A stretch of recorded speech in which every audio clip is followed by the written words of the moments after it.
కొత్తిమీర, పుదీనా, ఆనియన్, కాజు ఫ్రై చేసుకొని పెట్టుకోండి. కందిపప్పు, సగ్గుబియ్యం, పప్పు, మినపప్పు, శనగపప్పు,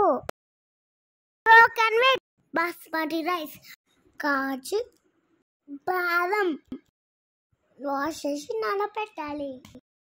మసాలా స్పైసెస్ తీసి పెట్టుకోండి. కుక్కర్ పెట్టాలి. ఆయిల్ పోయాలి. ఆనియన్ వేయాలి. మసాలాస్ వేయాలి. మిర్చి వేయాలి. జింజర్ గార్లిక్ పేస్ట్,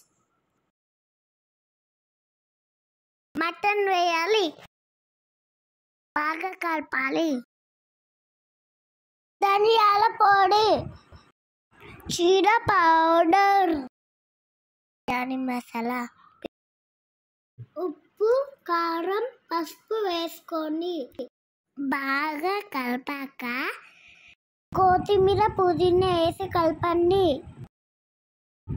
కొంచెం ఫ్రైడ్ ఆనియన్స్, కొంచెం పెరుగు, కొంచెం నిమ్మకాయ రసం, నీళ్ళు పోసి ఉడికించండి.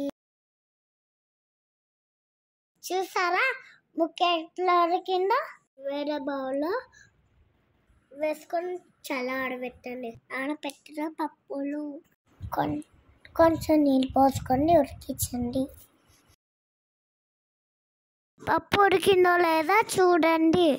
చూసారా ఎంత ఉడికిందో, ఎంత మెత్తగా అయిందో. చల్లారి పప్పుని మిక్సీ జార్లో వేసుకొని పేస్ట్ చేయండి.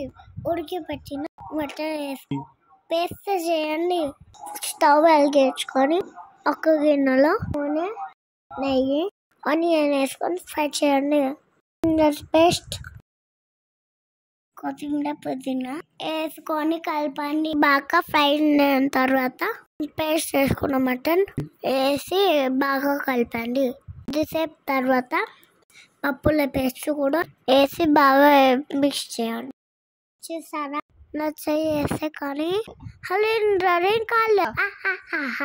నెయ్యి వేసుకుంటూ ఫ్రై ఆనియన్స్ కూడా వేసుకొని 20 minutes బాగా మ్యాష్ చేయండి. నూనె తెలియని వరకు.